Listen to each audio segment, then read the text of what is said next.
मीरपुर माथेरो जे शहीद सहाफ़ी नसरुल्लाह गडानी जे क़त्ल ख़िलाफ़ सिंध जे मुख़्तलिफ़ शहरनि में कलम धणी सरापा एहतजाज बणियल आहिनि। सहाफ़ियुनि जो चवणु आहे त कातिलनि खे जल्द खां जल्द गिरफ़्तार करे सहाफ़ी बिरादरी खे तहफ़्फ़ुज़ फ़राहम कयो वञे। कंदकोट में बदअमनी सहाफ़ी नसरुल्लाह गडानी ऐं सहाफ़ी जान मोहम्मद महर जे कातिलनि जी गिरफ़्तारी लाइ मुख़्तलिफ़ जमायतनि तरफ़ां दिलमुराद डहाणी, ग़ुलाम मुस्तफ़ा मीरानी ऐं ॿियनि जी अॻवानी में रैली कढी एहतजाज कयो वियो।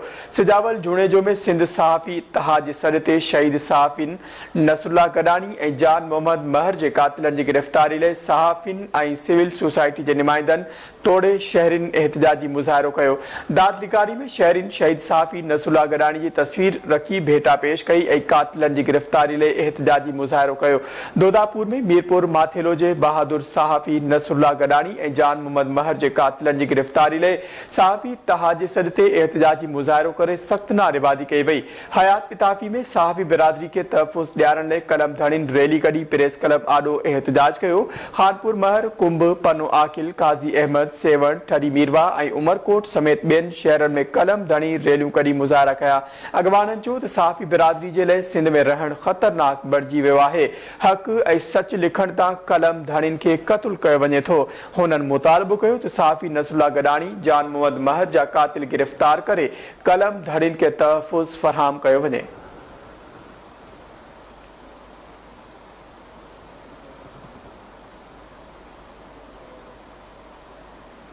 ठुल में जमायत इस्लामी ऐं जिदोजहद एक्शन कमेटी पारां बदअमनी ऐं पाणी जी स्कीम में मुबैना करप्शन ख़िलाफ़ एहतजाजी मुज़ाहिरो कयो वियो। दीदार हुसैन, इमदाद हुसैन, इसहाक लाशारी ऐं ॿियनि जी अॻवानी में रैली कढी एहतजाज कयो वियो। शहरिन चयो त चोरियूं ऐं फुरूं रोज़ जो मामूल बणिजी वियूं आहिनि। ॾींहों ॾींहुं बदअमनी वधी रही आहे। हुननि चयो त शहर में पाणी जी शदीद खोट आहे। पाणी जी स्कीम करप्शन जे करे मुकमल नाहे थी सघी। अॻवाननि आला इख़्तियारनि खां मुतालबो कंदे चयो त बदअमनी ते ज़ाब्तो आंदो वञे ऐं पाणी जी स्कीम के वक्त ते मुकम्मल कराए पाणी फरहामी शुरू कई वञे।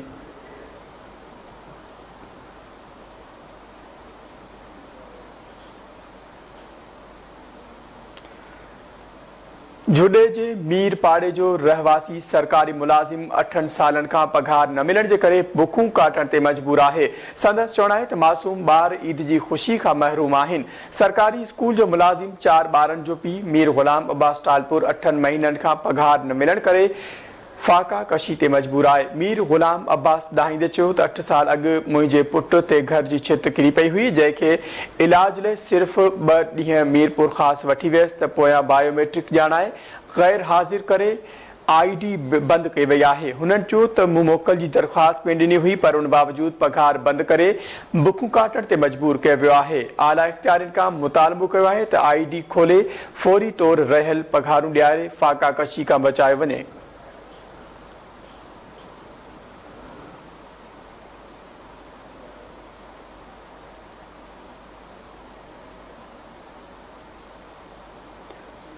नाज़रीन, नऊं देरो जी हिकु स्कूल में 3 सालियानो ग्रेजुएशन ॾिहाड़ो मल्हायो वियो। तक़रीब स्कूल जे उस्तादनि ऐं शागिर्दनि सां गॾु वालिदैन बि वॾे तादाद में शिरकत कई। वधीक तफ़सील सलीम रज़ा सोलंकी जी हिन रिपोर्ट में। नवंदुर जे बख्तावर मॉडल हाई स्कूल में 3 सालियानो ग्रेजुएशन ॾिहाड़ो मल्हायो वियो। ग्रेजुएशन ॾिहाड़े जी तक़रीब में स्कूली शागिर्दनि, उस्तादनि सां गॾु वालिदैन बि वॾे अंग में शिरकत कई। तक़रीब जे ख़ासि महिमान प्रोफेसर अहमद बशकटबर, director private schools Fauzia Naz Mangrio, principal Abid Lashari समेत वालिदैन डॉक्टर सलीमुल्लाह शेख, खलीलुल्लाह भुट्टो, डॉक्टर गुलबा नारेजो, सूफ़ी फ़नकार मनवर फ़कीर अबड़ो ऐं ॿियनि वॾे अंग में शिरकत कई। जिते धरती TV सां ॻाल्हाईंदे उस्तादनि, शागिर्दनि ऐं वालिदैन अॼु मुंहिंजे ख़्याल में अॼु ॿारनि जे लाइ ईद जो ॾींहुं आहे ऐं ॿार इंजॉय कनि पिया, वालिदैन बि उन्हनि सां गॾु आहिनि। ग्रेजुएशन वारी सेरेमनी हिते मुनक़द कई वई आहे। सॼे साल में जेको नोट कयो वियो उन ते बि प्राइज़ डिस्ट्रीब्यूट कया विया आहिनि, त उन हिसाब सां ही हिकिड़ो सुठो स्टार्ट आहे ऐं इहे एक्टिविटीज़ थियणु घुरिजनि। ऐं ॿार तव्हां पाण ॾिसो था त उहे केतिरा ख़ुशि आहिनि। इलाही महिनत करणी पड़ी अने भलो लॻो। असां इलाही महिनत कई आहे हिन दफ़े उर्दू में बेस्ट आई आहे रिज़ल्ट सभिनी खां ऐं मैथ्स में बि भली आई आहे। हिन दफ़े इलाही महिनत कई आहे असां। उहो सुठी महिनत करनि, सुठो पढ़नि, दिलि लॻाए पढ़नि ऐं सुठो पढ़नि। महिनत करनि ऐं इलाही दिलि लॻाए पढ़नि। पास थींदा, इलाही पोज़ीशन बि खणंदा ऐं उहे महिनत कंदा न त अञा थोड़ा कामयाब थींदा।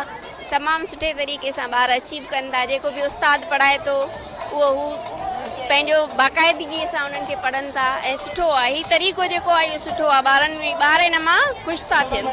बाक़ी हाणे महिनत त ॿार जे हथ में आहे न, त हू केतिरी महिनत करे थो। असां पंहिंजे प्यारनि शागिर्दनि ते महिनत कई आहे दिलि जान सां। असां ॾींहुं राति हिकु करे उन्हनि खे जेको आहे पढ़ायो आहे, उन्हनि खे असां नोट्स वग़ैरह फ़राहम कया आहिनि ऐं हिननि जी इहा महिनत आहे जे महिनत करे पंहिंजो होमवर्क क्लास वर्क करे क्लास परफॉर्मेंस ॾेखारे करे ऐं अचीवमेंट कई आहे ऐं पंहिंजा जेके मेडल्स आहिनि उहे वरिता आहिनि। शागिर्द सॼो साल पढ़ाई करे जॾहिं पोज़ीशन हासिल कनि था ऐं उन्हनि खे महिनतनि एवज़ जॾहिं स्कूल इंतिज़ामिया अवार्ड ॾिए थी त वालदेन सां गॾु उन्हनि खे पढ़ाईंदड़ उस्तादनि जो बि घाट ऊचो थिए थो। तक़रीब में स्कूल जे सालियानी इम्तिहाननि में पोज़ीशन हासिल कंदड़ शागिर्दनि खे इनाम ॾिना विया त जीअं हू ईंदड़ वक़्त में महिनत करे तालीम जे मैदान में पाण मंझराए मुल्क ऐं क़ौम जो नालो रोशन कनि। कैमरामैन मोहम्मद बख़्श सां गॾु सलीम सोलंकी, धरती टीवी, नवंदरो।